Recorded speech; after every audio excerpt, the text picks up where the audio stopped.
mengadakan walimatul ursi itu hukumnya sunnah, disunnahkan.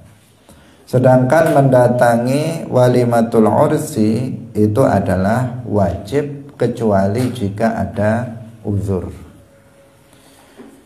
Hadirin rahimakumullah, walimah. Nah, kita berbicara tentang walimah, khususnya walimatul ursi, karena walimah itu banyak jenis. Salamullah alal hadi Rasulillah. Assalamualaikum warahmatullahi wabarakatuh. Hadirin hadirat rahimakumullah, mari kita memulai ngaji kita pagi hari ini dengan tidak lupa untuk mengikhlaskan niat kita lillahi ta'ala. Kita hadir dalam majelis ilmu ini untuk mencari ridha dari Allah subhanahu wa ta'ala, menjalankan kewajiban kita sebagai seorang muslim. Kita sampai pada bab tentang walimah, walimatul ursi. Qala al-muallif rahimahullahu ta'ala, faslun wal walimatu 'alal ursi mustahabbatun wal ijabatu ilaiha wajibatun illa min uzrin. Wal faslun utawi iki iku fasal suci, wal walimatu lan utawi walimah 'alal ursi ing atase urus pernikahan iku mustahabbatun dan sunnahaken, wal ijabatu lan nekani walimah, wal ijabatu lan nekani ngijabai ilaiha maring walimah iku wajibatun wajib illa min uzrin kejaba saking ana uzur. Hadirin hadirat rahimakumullah, muallif rahimahullahu ta'ala mengatakan mengadakan walimatul ursi itu hukumnya sunnah, disunnahkan. Sedangkan mendatangi walimatul ursi itu adalah wajib kecuali jika ada uzur. Hadirin rahimakumullah, walimah. Nah, kita berbicara tentang walimah, khususnya walimatul ursi, karena walimah itu banyak jenisnya, banyak macamnya. Walimah biasa diterjemahkan secara harfiah dalam bahasa, walimah itu adalah pesta, atau walimah itu secara umum adalah undangan untuk makan. Jadi undangan untuk makan, itulah walimah. Sehingga sering kita menyebutnya dengan satu kata, yaitu pesta, karena di situ selalu ada makan-makan. Nah, sehingga walimah ini biasanya dilakukan dalam rangka untuk tahaddusan bin ni'mah, dalam rangka untuk menceritakan kenikmatan yang Allah berikan kepada seseorang. Wa amma bi ni'mati rabbika fahaddits. Ini perintah dalam Al-Quran agar kita ini menceritakan kenikmatan yang Allah anugerahkan kepada kita. Apakah itu kenikmatan duniawi, apalagi kenikmatan yang sifatnya adalah ukhrawi, kenikmatan dalam agama. Maka kita dianjurkan untuk menceritakannya. Nah, menceritakan itu tidak dalam rangka kita untuk pamer atau sombong, tidak, tetapi dalam rangka menjalankan perintah, mengkhabarkan, memberitahukan kepada orang banyak tentang kenikmatan yang Allah berikan kepada kita. Nah, salah satu media untuk menceritakan kenikmatan yang Allah berikan kepada kita adalah dengan mengadakan walimah, dengan mengadakan pesta, dengan mengadakan undangan makan-makan di tempat kita, di rumah kita. Itu yang disebut dengan apa? Walimah. Nah, sehingga ada walimatul ursi, adalah walimah untuk pernikahan. Ketika seseorang bisa menikah, itu kan kenikmatan. Nah, untuk memberitahukan orang-orang bahwa dia sudah menikah, tidak lagi jomblo lagi misalnya, maka kemudian dia mengadakan walimatul ursi. Atau misalnya seseorang memiliki anak pertama, itu adalah kenikmatan. Ya, anak kedua, ketiga, seterusnya juga kenikmatan. Kemudian ketika dia dianugerahi seorang anak, kemudian dia mengadakan istilahnya di sini syukuran, tetapi itu namanya juga walimah. Mendatangkan tetangga-tetangga, kita siapkan makanan untuk mereka. Itu juga namanya walimah. Ada juga misalnya khitan. Kita punya anak laki-laki, sudah waktunya dikhitan, kemudian dikhitan. Kemudian kita mengundang tetangga-tetangga untuk makan-makan di rumah kita sebagai rasa syukur kepada Allah atas nikmat yang Allah berikan bisa mengkhitankan putranya. Ini namanya apa? Walimah, walimatul khitan, dan seterusnya. Jadi undangan makan itulah yang disebut dengan walimah atau pesta secara umum. Nah, yang kita bahas di sini adalah walimatul ursi, yaitu undangan untuk makan-makan dalam rangka memberikan berita baik tentang pernikahan seseorang. Nah, itu bahwa dia sudah menikah. Itu. Hadirin rahimakumullah, muallif rahimahullahu taala mengatakan mengadakan walimah. Jadi kalau disebut walimah gitu saja, untuk itu biasanya yang dimaksud adalah walimatul ursi. Misalnya kita ditanya, mau kemana kamu? Saya mau menghadiri walimah. Maka yang dimaksud adalah walimatul ursi. Jika dimutlakkan tidak diikuti walimatul khitan, misalnya tidak walimatul wiladah, misalnya tidak diikuti kata-kata itu, maka ketika disebut walimah saja biasanya yang dimaksud adalah walimatul ursi. Nah, mengadakan walimatul ursi, para ulama mengatakan hukumnya adalah sunnah. Hukumnya adalah sunnah. Mengadakan walimatul ursi hukumnya sunnah. Artinya apa? Nggak wajib. Nggak, sunnah itu artinya tidak wajib. Kalau seseorang misalnya menikah, kemudian nggak punya uang untuk mengadakan walimah, kemudian diam-diam saja habis akad nikah, kemudian sudah nggak ada acara apa-apa, maka ini ya dia tidak berdosa seandainya dia melakukan hal itu diam-diaman, meneng-menengan. Nah, tapi dia sudah nikah. Yang penting kan nikahnya.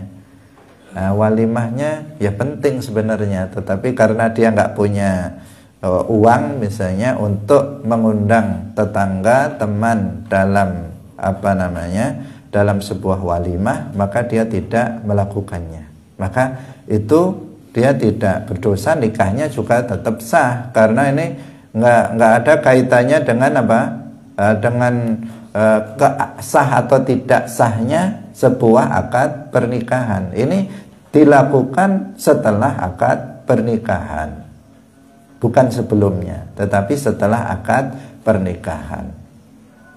Hadirin hadirat yang dirahmati oleh Allah Subhanahu wa taala. Nah, dalam walimah ini pelaksanaannya tadi kita katakan yaitu setelah akad nikah sampai nggak ada batasnya, seperti halnya akikah. Itu awalnya apa? Yaitu dengan kelahirannya seorang anak, itu waktunya. Pokoknya seseorang diberi rezeki oleh Allah berupa kelahiran seorang anak, maka itu dia sudah ada kesunahan untuk akikoh, mengakikoinya. Sampai kemudian setelah itu ya sampai seterusnya sampai dia balik. Itu namanya akikoh begitu. Nah ini juga demikian. Walimah itu ketika akad pernikahan sudah berlangsung, maka sudah mulai bisa untuk diadakan atau sudah mulai disunnahkan untuk mengadakan walimatul ursi. Tetapi para ulama mengatakan jika walimatul ursi dilakukan ba'da dukhul, maka itu afdol. Ba'da dukhul artinya setelah melakukan hubungan suami istri, maka itu lebih utama, afdol, ahsan, lebih baik. Tetapi pada umumnya kalau di tempat kita di Indonesia ini, di Jawa atau di seluruh Indonesia, pada umumnya itu walimah itu diadakan sebelum dukhul. Jadi setelah akad pernikahan, misalnya paginya akad pernikahan, langsung siangnya itu langsung walimatul ursi. Biasanya seperti itu. Meskipun ada juga sebagian yang enggak, ba'da dukhul ada, misalnya hari Jumat ngambil untuk akadnya, akdun nikah hari Jumat. Nanti walimatul ursinya hari Ahad misalnya. Ada juga yang begitu. Nah, kemungkinan kalau Jumat sampai Ahad kemungkinan sudah dukhul itu, sehingga itu afdol, lebih utama. Tapi kalau misalnya dilakukan qabla dukhul, pokoknya sudah akad langsung diadakan walimatul ursi, maka ini sudah terpenuhi kesunahan. Seseorang sudah mendapatkan kesunahan. Nah, kemudian sebenarnya walimatul ursi ini sebaiknya dilakukan di malam hari. Sebaiknya dilakukan di malam hari. Tapi sekarang pada umumnya tradisi sudah berubah. Saya melihat dahulu di tempat kita ini banyak dilaksanakan di malam hari. Tetapi sekarang sudah di siang hari kebanyakan. Siang hari di pagi hari, meskipun ada yang sore hari. Tetapi sekarang sudah banyak yang melaksanakan walimah, itu pun milih hari. Harinya Ahad misalnya, Sabtu, Ahad, karena banyak libur biar undangan pada datang dan seterusnya. Nah, itu pemilihan hari, pemilihan hari yang dilakukan oleh orang sekarang. Itu umumnya seperti itu. Tapi sebenarnya nggak ada patokan hari apa dan hari apa yang dikehendaki itu tidak, atau tanggal berapa yang dikehendaki itu tidak. Nah, tidak ada patokan dalam Islam, misalnya harus hari ini, harus tanggal sekian, itu tidak. Tetapi ada ketentuan bahwa yang lebih baik itu walimah itu dilakukan di waktu malam. Walimah itu sebenarnya yaitu aja undangan untuk makan. Kalau di Indonesia sekarang ditambah-tambahi dengan acara-acara tertentu, itu hanya untuk tambahan, bukan yang pokok itu. Bukan walimah itu harus ada pembukaan, pembacaan ayat suci Al-Quran, penyerahan dari pihak pengantin putri atau putra, kemudian penerimaan dari pihak pengantin putra atau putri, kemudian ada mau'izah hasanah misalnya. Tidak harus seperti itu. Itu tambahan, itu baru ada belakangan ini di kalangan kita di Indonesia.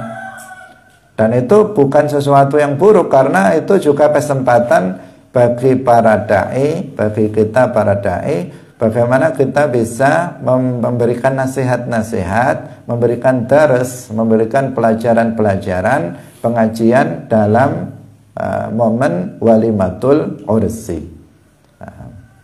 Karena orang lagi bergembira, menunggu makan-makan, sambil makan-makan hidangan di depannya, kemudian diberikan ceramah. Tetapi itu sebenarnya itu bukan inti dari walimah. Walimah itu undangan untuk makan. Nah, tujuannya itu. Jadi kalau walimah nggak ada makannya, ya bukan walimah. Walimah itu mengundang orang ke tempat kita untuk makan karena kita sedang mendapatkan nikmat dari Allah Subhanahu wa taala, ingin memberitahukan kepada masyarakat luas itu. Nah, hadirin hadirat yang dirahmati oleh Allah Subhanahu wa taala. Nah, di dalam hadis ada perintah untuk melakukan walimah, sehingga para ulama tadi mengatakan hukumnya adalah sunnah. Misalnya ketika sahabat Abdurrahman bin Auf, beliau menikah, kemudian mengkhabarkan kepada Nabi bahwa beliau telah menikah, kemudian Rasulullah bersabda, barakallahu laka aulim walau bisyatin. Semoga Allah memberkahi kamu, adakanlah walimah meskipun dengan seekor kambing. Hadirin hadirat rahimakumullah, apakah harus menyembelih kambing? Pertanyaannya, karena Nabi bersabda aulim walau bisyatin, adakanlah walimah meskipun dengan seekor kambing. Jawabannya tidak, ya, tidak harus dengan daging kambing, atau harus menyembelih sapi, harus menyembelih kambing, harus menyembelih ayam sekian banyak, tidak. Nah, tidak disyaratkan seperti itu. Tetapi kalau misalnya hanya membuat misalnya jajan-jajan, kue-kue, kemudian membuat jus, minumnya jus apa gitu misalnya, maka itu jus buah atau berbagai macam sekarang minuman yang dibuat oleh orang dan kue yang dibuat oleh orang, maka ini juga sudah mencukupi sebagai walimah, walimatul ursi dalam hal ini. Jadi tidak ada ketentuan harus berupa daging. Kalau berupa daging, ya itu juga tidak masalah, karena dalam hadisnya itu seakan-akan Rasulullah Shallallahu Alaihi Wasallam itu memerintahkan untuk walimah dengan makanannya berupa daging. Tapi itu bukan syarat, karena Nabi pernah mengadakan walimah dalam pernikahan beliau dengan Sofiyah itu dengan kurma dan makanan-makanan lain yang terbuat dari susu, namanya akid. Dalam pernikahan beliau dengan yang lain, beliau juga ada pernah dengan syair, dengan gandum syair yang dibuat sebagai makanan, roti. Dan ini apa? Ini menunjukkan bahwasanya tidak ada ketentuan tentang makanannya itu harus berupa apa dalam sebuah walimatul ursi. Kalau di tempat kita macam-macam, kadang nasi sama rawon atau nasi sama soto dan sebagainya, macam-macam, terserah aja. Yang jelas ya walimah itu undangan makan. Namanya orang datang menghadirkan orang, tentunya makanannya ya makanan yang pantas, yang berbeda dengan makanan sehari-hari. Kalau sama saja misalnya, ya itu nanti nggak ada sesuatu yang spesial dalam namanya saja walimah, pesta. Tetapi itu bukan syarat ya, bukan ketentuan. Jangan sampai nanti disalah pahami. Hadirin hadirat yang dirahmati oleh Allah Subhanahu wa ta'ala. Jadi melaksanakan atau mengadakan walimatul ursi hukumnya adalah sunnah. Tetapi menghadiri walimatul ursi itu hukumnya adalah wajib.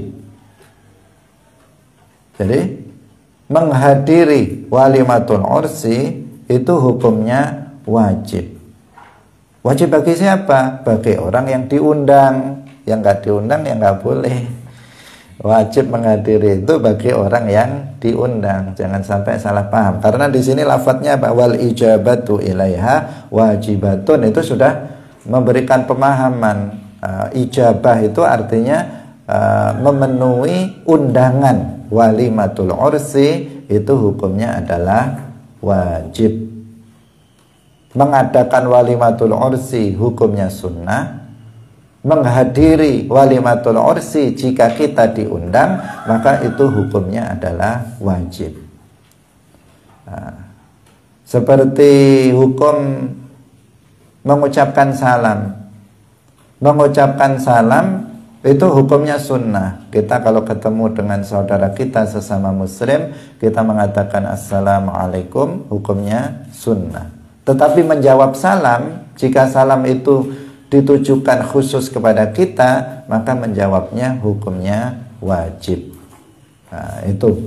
Ini juga mengadakan walimatul ursi hukumnya sunnah, tetapi memenuhi undangan walimatul ursi hukumnya adalah wajib. Menghadiri, memenuhi undangan untuk hadir dalam walimatul ursi hukumnya adalah wajib, kecuali jika ada uzur.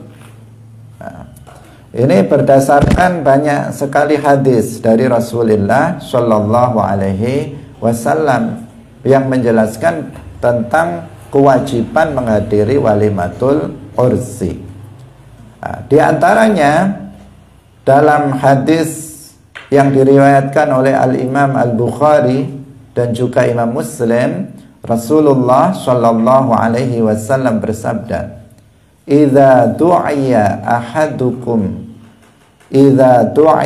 ahadukum ilal walimati falyatiha. Idza du'iya ahadukum, apabila salah seorang di antara kalian diundang ilal walimati, pada walimah. Walimah yang dimaksud walimatul ursi, seperti yang tadi kita sebut. Kalau dimutlakkan, nggak ada qaid setelahnya, maka itu yang dimaksud walimatul ursi. Apabila salah seorang di antara kalian diundang ilal walimati, pada walimatul ursi, falyatiha, maka hendaknya dia mendatangi walimah itu. Kemudian dalam hadis yang lain juga disebutkan, syarrut ta'ami ta'amul walimah tud'alahal aghniya. Ini menunjukkan nanti yang lain. Wa tutrakul fuqara wa man lam yujibid da'wah faqad asallaha wa rasulahu.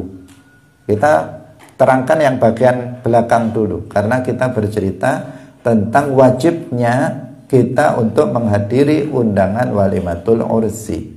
Dikatakan wa man lam yujibid da'wah, barang siapa yang tidak memenuhi undangan walimatul ursi, faqad asallaha, maka dia telah bermaksiat kepada Allah, wa rasulahu, dan telah bermaksiat kepada rasulnya. Ini perlu diperhatikan ya, karena pada akhir-akhir ini banyak orang yang ketika diundang walimatul ursi dia tidak datang. Dia tidak datang. Satu, ada kalanya dia tidak datang. Yang kedua, datang tetapi dia tidak niat.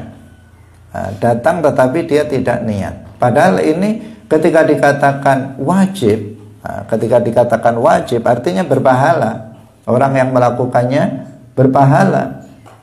Maka jika seseorang itu menghadiri walimatul ursi sekedar datang saja, tanpa ada niat di dalam hati untuk menjalankan perintah, kewajiban berupa menghadiri walimatul ursi, maka nanti dia nggak akan dapat pahala.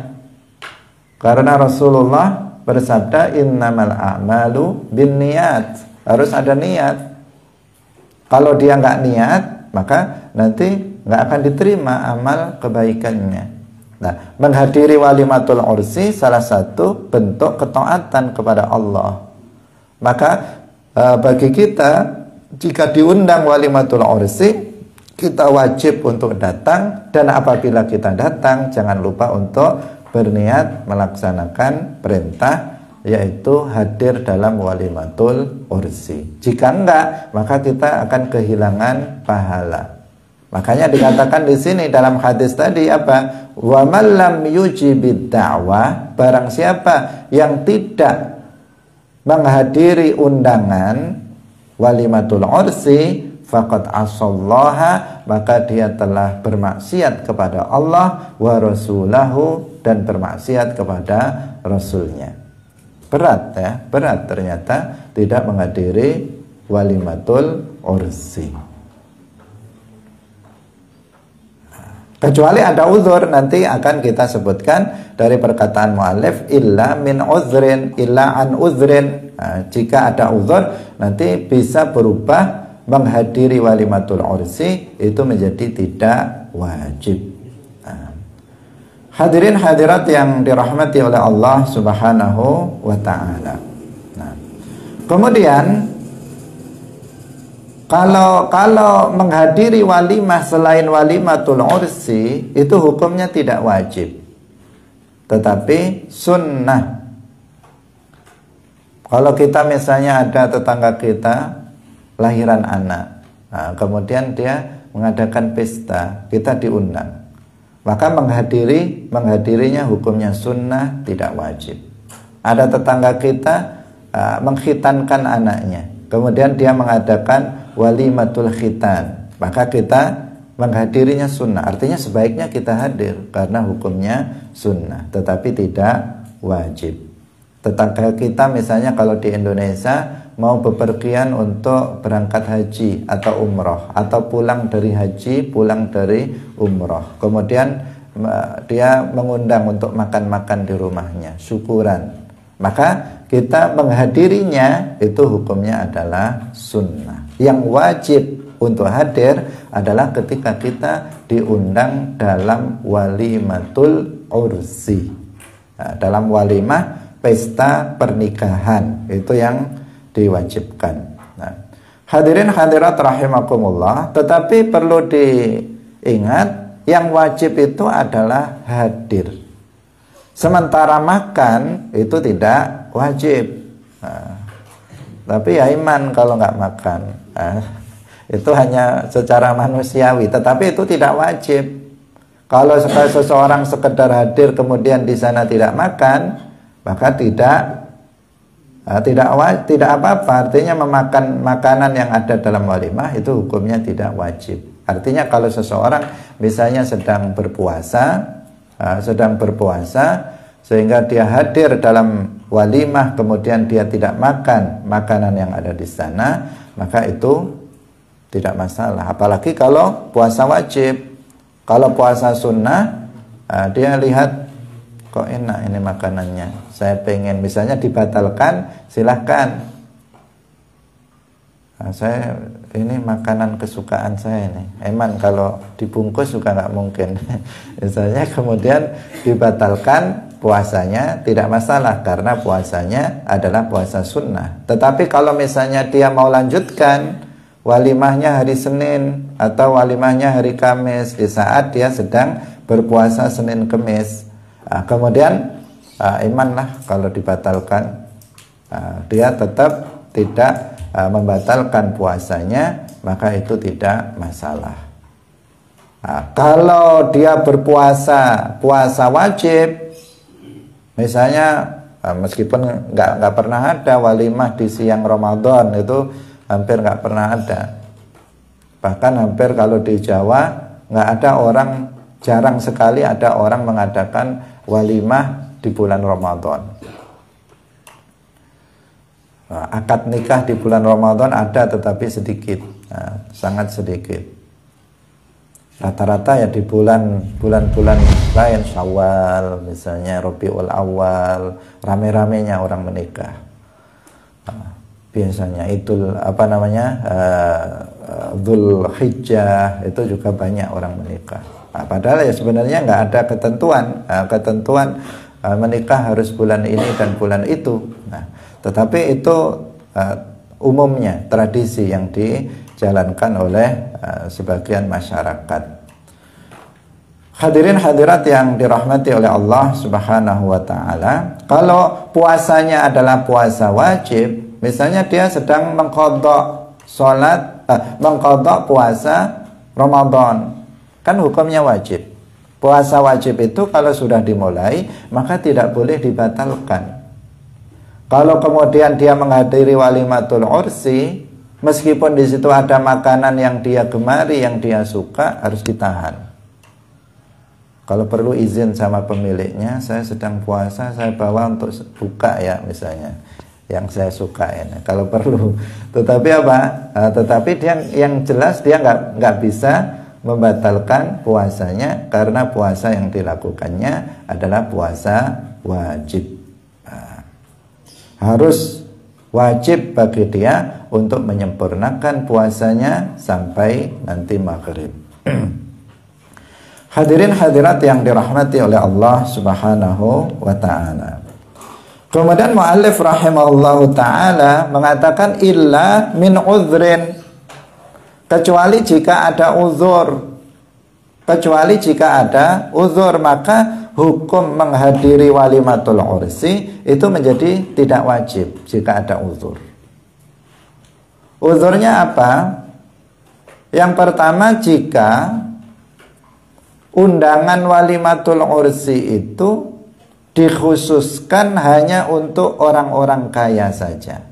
Orang miskin tidak diundang. Ada itu orang kaya juga. Mungkin ada maksud dari walimah itu. Mungkin biar pada nyumbang misalnya, atau untuk pamer dan sebagainya, sehingga undangannya hanya ditujukan kepada orang-orang kaya saja. Tetangganya yang miskin nggak diundang, sementara yang kaya diundang. Nah, di sini apa? Hukum menghadirinya tidak wajib. Meskipun kita tergolong orang kaya misalnya, tapi kita tahu ini gimana nih? Yang miskin-miskin nggak diundang, hanya dipilih yang kaya-kaya saja yang diundang. Nah, maka di sini apa? Di sini kita tidak wajib untuk menghadirinya, sebagaimana hadis yang tadi kita telah sebutkan, dikatakan syarrut ta'ami ta'amul walimah tud'alahal aghniya'u wa tutrakul fuqara'u. Syarrut ta'am, seburuk-buruk makanan itu adalah ta'amul walimah, makanan yang dihidangkan dalam walimah, tud'alahal aghniya', yang dalam walimah itu yang diundang adalah orang-orang kaya, wa tutraku al-fuqara'u, dan orang-orang fakir itu ditinggalkan, tidak diundang. Nah, jika kita tahu walimahnya begitu, walimatul ursi, tetapi pilih-pilih hanya orang kaya yang diundang, orang miskin tidak, orang fuqara tidak, maka kita meskipun kita diundang tidak wajib untuk menghadirinya. Ini namanya apa? Ada uzur. Oh, kok begitu? Nah, kita ada uzur berarti untuk tidak menghadiri walimatul ursi tersebut. Nah, kemudian yang berikutnya, uzur yang berikutnya adalah apabila di dalam walimah itu ada kemungkaran yang terjadi. Nah, jadi ada kemungkaran yang terjadi. Misalnya di tempat walimah itu ada yang membuka aurat. Di situ ada orkesnya, ada artisnya yang menyanyikan lagu-lagu dengan musik yang diharamkan, dengan menggunakan alat-alat musik yang diharamkan. Sudah begitu tidak menutup aurat lagi, sudah pakai musik yang diharamkan, tidak menutup aurat. Maka di sini apa? Jangan, kita tidak wajib untuk menghadirinya. Kalau kita, tetapi dalam masalah ini dilihat ya, apabila dengan kehadiran kita itu tidak bisa merubah kemungkaran yang terjadi di sana, kita hadir tetap jalan acara orkesan dengan menggunakan alat musik yang diharamkan, atau artisnya yang membuka aurat itu tidak berhenti dengan kedatangan kita. Kita nggak ngefek kehadiran kita terhadap kemungkaran yang terjadi di situ. Tidak bisa hilang kemungkaran itu dengan keberadaan kita di sana, maka kita tidak usah menghadirinya. Tidak usah kita menghadirinya. Tetapi jika di tempat walimah itu dengan kita hadir, nanti langsung berhenti, langsung dimatikan musiknya, langsung orkesnya berhenti dulu karena ada Pak Yai atau Pak Ustadz yang datang misalnya untuk menghormatinya. Maka di situ datang, karena ini bisa merubah kemungkaran yang terjadi, bisa berhenti kemungkaran karena kehadiran orang tersebut. Jadi melihat, tetapi secara umum jika ada kemungkaran dilakukan dalam walimah, maka ini menjadi uzur bagi seseorang untuk tidak menghadiri undangan walimatul ursi itu. Seperti yang terjadi pada hari ini, banyak sekali walimatul ursi itu yang banyak kemungkaran, banyak orang yang membuka aurat di sana misalnya. Ada musik, dimainkan alat musik yang diharamkan di walimah itu. Kemudian ada minum-minuman keras di tempat itu. Terkadang ada perjudian juga di walimah itu. Maka yang seperti ini, walimah seperti ini tidak wajib untuk dihadiri. Ada uzur bagi orang untuk tidak menghadirinya. Bahkan kalau misalnya itu tidak bisa berubah kemungkaran itu dengan keberadaan kita, maka kita jangan menghadirinya. Kalau sudah terlanjur kita mengira kita mengira ini nggak ada masalah walimah ini, karena yang mengadakan orang yang paham agama. Misalnya dalam sangkaan husnudzon kita, ini yang mengadakan walimah adalah orang yang paham agama. Ya udah, saya hadir di majelis itu. Begitu hadir, ternyata di situ ada memainkan alat-alat musik yang diharamkan. Atau misalnya ada artis yang menyanyi di situ dengan lagu-lagu yang tidak baik, membuka aurat. Maka di sini bagaimana sikap kita? Jika kita bisa melakukan nahi mungkar, misalnya tolong dihentikan dulu misalnya, atau tolong dihentikan. Kemudian sahibul walimah mengikuti kita, ya silakan kalau kita mampu. Tetapi apa mampu? Wong sudah dijalankan seperti itu. Nah, kalau nggak mampu, ya kita harus segera meninggalkan tempat itu sebagai wujud ketidakridhaan kita, bahwa kita tidak ridha dengan kemungkaran yang dilakukan dalam walimah itu. Jangan tetap di situ sambil menikmati. Nah, kalau menikmati kemaksiatan, ridha bil maksiyah menjadi maksiat. Kalau dia tetap duduk di situ, duduknya pun tidak merubah kemungkaran yang terjadi, kemudian dia tetap bertahan malah berlama-lama duduk di situ, maka ini nanti dia ikut berdosa karena dianggap berarti dia telah ridha dengan kemaksiatan atau kemungkaran yang dilakukan dalam majelis walimah tersebut. Hadirin hadirat yang dirahmati oleh Allah Subhanahu wa taala. Hari ini sedikit sekali ada walimah yang sunyi dari kemungkaran.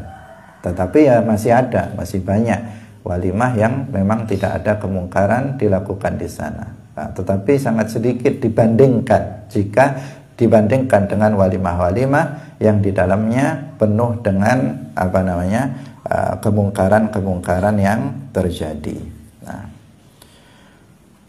Hadirin hadirat yang dirahmati oleh Allah Subhanahu wa taala. Itu diantara uzur yang menjadikan seseorang itu diperbolehkan untuk tidak menghadiri sebuah undangan walimatul ursi. Atau misalnya di tempat itu ada gambar-gambar atau ada patung-patung. Nah, patung itu kita tahu kalau patung itu kan diharamkan, maksudnya yang lengkap,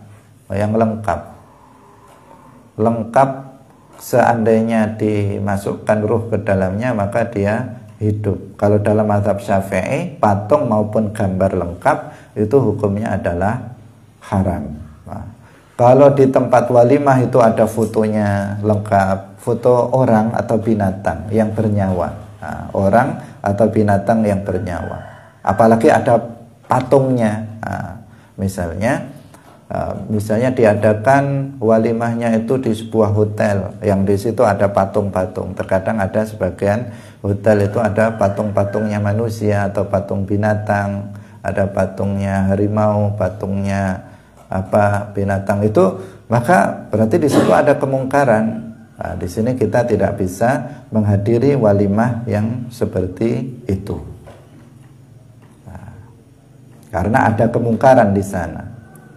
Kecuali kalau misalnya ada binatang tetapi ada patung binatang tetapi kepalanya nggak ada misalnya, atau ada gambar tetapi terpotong.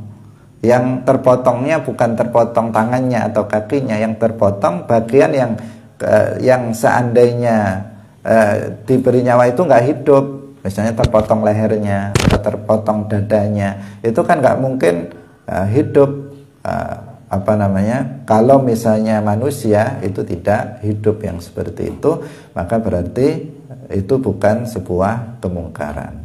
Kalau dalam mazhab Syafi'i, baik yang mujassamah, yang berupa patung atau berupa gambar, foto, termasuk foto, bukan hanya digambar pakai tangan, kamu foto pakai HP, kamera HP, itu juga sesuatu yang diharamkan dalam mazhab Syafi'i. Kalau kamu mau foto-foto, maka harus pindah mazhab, harus mengikuti mazhab yang lain, niatnya mengikuti mazhab yang lain. Jangan kemudian tetap bermazhab Syafi'i tetapi kemudian selfie, minta difoto dan sebagainya. Harus kita mengikuti mazhab yang lain yang membolehkan, yang hanya artinya yang diharamkan itu hanya yang mujassamah menurut sebagian madhab di luar madhab Syafi'i. Itu. Hadirin hadirat yang dirahmati oleh Allah Subhanahu wa taala. Yaitu madhab apa? Madhab Malik. Nah, menurut Imam Malik itu dibedakan antara yang mujassamah dan yang tidak. Nah, yang berupa patung itu yang diharamkan, yang berupa gambar dalam kertas atau di tembok maka itu tidak diharamkan menurut Imam Malik bin Anas. Jika kita, ini penting diberitahukan karena kebanyakan kita suka foto-foto, apalagi zaman sekarang, sedikit sekali yang nggak mau foto. Kebanyakan orang itu suka sekali kalau difoto. Mungkin termasuk saya juga. Artinya apa? Suka foto-foto, dipajang di Facebook, dipajang di Instagram dan sebagainya. Nah, itu kita niatnya adalah mengikuti Imam Malik yang membolehkan tentang itu. Karena dalam mazhab Syafi'i itu nggak boleh. Dulu para kiai-kiai tua yang berkukuh berpedoman kepada mazhab Syafi'i itu banyak yang tidak mau difoto. Nah, kalau difoto pun nggak kena karena mereka memang orang-orang luar biasa. Jadi ini dahulu seperti itu. Sekarang untuk tujuan apa? Tujuan dakwah, karena tujuan kemaslahatan tertentu, terkadang diperlukan sebuah foto. Kadang orang itu dikasih pelajaran hanya tulisan itu nggak mau baca. Kalau ada gambarnya baru dia baca. Orang sekarang begitu. Nah, kalau misalnya ada fotonya, maka kemudian dia tertarik untuk membaca isinya. Tetapi kalau hanya dikasih tulisan saja, nah itu nggak dibaca, udah lewat gitu saja. Nah, karena itu terkadang perlu ada gambar-gambar untuk agar orang itu membaca pelajaran yang kita sampaikan. Hadirin hadirat yang dirahmati oleh Allah Subhanahu wa taala. Nah, jadi ini tentang masalah gambar atau foto ini sudah ini bagian dari kemungkaran tadi yang menjadi uzur dari seseorang boleh atau dia wajib atau tidak untuk menghadiri sebuah walimatul ursi.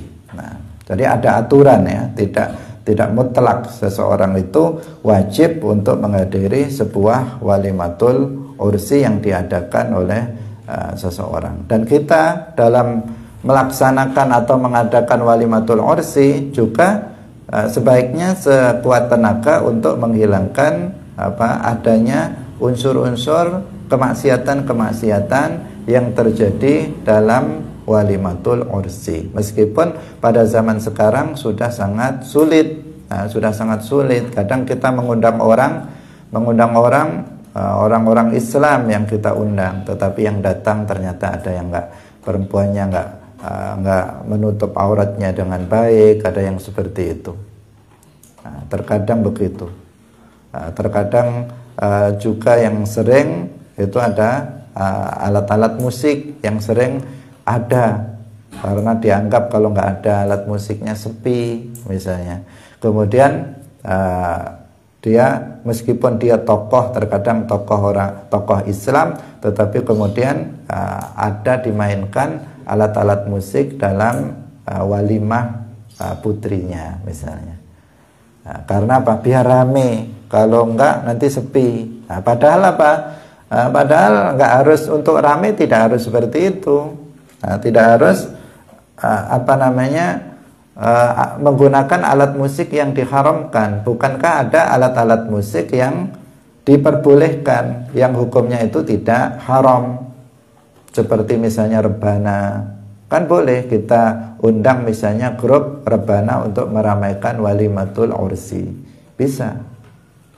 Bukan harus pakai gitar, harus pakai seruling, bukan harus dandutan, harus misalnya pakai biola dan sebagainya, nggak harus seperti itu. Tetapi juga bisa kita mengundang, apalagi sekarang sudah banyak grup-grup rebana yang memainkan alat-alat musik yang isi lagunya pun berupa pujian-pujian terhadap Nabi, isinya berupa sholawat, isinya berupa deres-deres pelajaran-pelajaran agama. Maka itu hendaknya kita manfaatkan itu untuk meramaikan walimatul ursi, bukan dengan menggunakan alat-alat musik yang diharamkan. Hadirin hadirat yang dirahmati oleh Allah Subhanahu wa taala. Jadi ada uzur-uzur, diantaranya tadi yang kita sebutkan dua, yang menjadikan seseorang itu tidak wajib untuk menghadiri walimatul ursi. Yang pertama, apabila walimah itu dikhususkan untuk orang-orang kaya saja. Kemudian yang kedua, apabila di tempat walimatul ursi itu terdapat kemungkaran yang terjadi di sana. Kecuali jika kita memiliki wibawa yang besar sehingga kehadiran di sana menjadikan kemungkaran itu terhenti, maka kita hendaknya tetap menghadiri walimatul ursi tersebut dalam rangka juga untuk an-nahyu anil munkar. Karena an-nahyu anil munkar pada zaman sekarang ini juga sedikit dilakukan. Banyak orang melakukan al-amru bil ma'ruf, tetapi sedikit orang yang melakukan an-nahyu anil munkar. Orang banyak mengajak, ayo kita sholat, ayo kita puasa, ayo kita memperbanyak membaca Al-Quran, berzikir, bersedekah dan sebagainya. Tetapi jarang di antara kita yang mengatakan jangan begini, jangan begitu, jangan begini, jangan begitu. Itu jarang. Nah, itu namanya an-nahyu anil munkar. Karena dianggap kalau jangan misalnya, itu dianggap, oh ini keras ini, apa-apa kok nggak boleh. Nah, Akhirnya banyak para dai, banyak para mubaligh, banyak orang Islam yang tidak melakukan an-nahyu 'anil munkar. Padahal an-nahyu 'anil munkar sama wajibnya dengan al-amru bil ma'ruf. Yang kedua-duanya harus atau wajib dilakukan oleh setiap muslim, apalagi kalau kita mengetahui adanya sebuah kemungkaran. Man ra'a minkum munkaran falyughayyirhu biyadihi fa illam yastati' fa bilisanihi fa illam yastati' fa biqalbihi wa dzalika adhaful iman. Barang siapa yang mengetahui adanya sebuah kemungkaran, maka hendaknya dia merubahnya. Mengingkari kemungkaran itu biyadihi, dengan tangannya. Langsung dia dengan tangannya membubarkan kegiatan itu, kemaksiatan itu. Kalau yang melakukannya misalnya orang yang dia mampu untuk menjauhkannya dari kemungkaran dengan tangannya, maka dia wajib untuk melakukannya. Atau dengan tangan yang dimaksud dengan kekuasaannya, sebagai bupati misalnya, oh di sana terdapat perzinaan, ada lokalisasi tempat perzinaan, kemudian dia tanda tangan buat surat keputusan bupati, kita bubarkan misalnya. Itu namanya mengingkari kemungkaran dengan kekuasaan. Oh di sana ada tempat diskotik, tempat minum-minuman keras, kemudian dibuatkan SK, ini harus dibubarkan, maka bubar. Itu namanya biyadihi, dengan kekuasaan. Perlunya kita memiliki kekuasaan dalam rangka untuk an-nahyu 'anil munkar. Tapi kalau seseorang memiliki kekuasaan, dia mampu untuk an-nahyu 'anil munkar, tetapi tidak dilakukannya, malah justru dia melegalkan tempat-tempat kemaksiatan, perbuatan-perbuatan maksiat dilegalkan, maka ya dia akan berdosa, dia akan tambah berdosa meskipun dia tidak melakukannya, karena dianggap ridho terhadap kemaksiatan atau kemungkaran yang dilakukan di daerah dia, dalam kekuasaan dia. Kalau nggak mampu, maka dengan lisan, dengan mengatakan jangan kamu melakukan ini, kamu jangan melakukan ini karena ini haram, karena ini maksiat, dan seterusnya. Jika nggak mampu, maka dengan hati, yaitu dengan membenci kemungkaran yang terjadi. Wa dzalika adhaful iman, dan ini adalah hal minimal. Mengingkari kemungkaran dengan hati adalah hal minimal yang bisa dilakukan oleh seseorang dalam mengingkari sebuah kemungkaran. Bukan artinya imannya lemah, enggak, karena memang dia enggak mampu untuk melakukan yang pertama dan yang kedua. Sehingga itulah minimal yang bisa dilakukan oleh seorang muslim. Artinya seorang muslim minimal ketika mengetahui ada kemungkaran, dia harus membenci kemungkaran itu di dalam hatinya, apabila dia tidak bisa mengingkarinya dengan tangan dan dengan lisan. Nah, demikian pengajian kita pada pagi hari ini. Semoga bermanfaat. Barakallahu fikum. Wallahul muwaffiq ila aqwamit thoriq. Wassalamualaikum warahmatullahi wabarakatuh.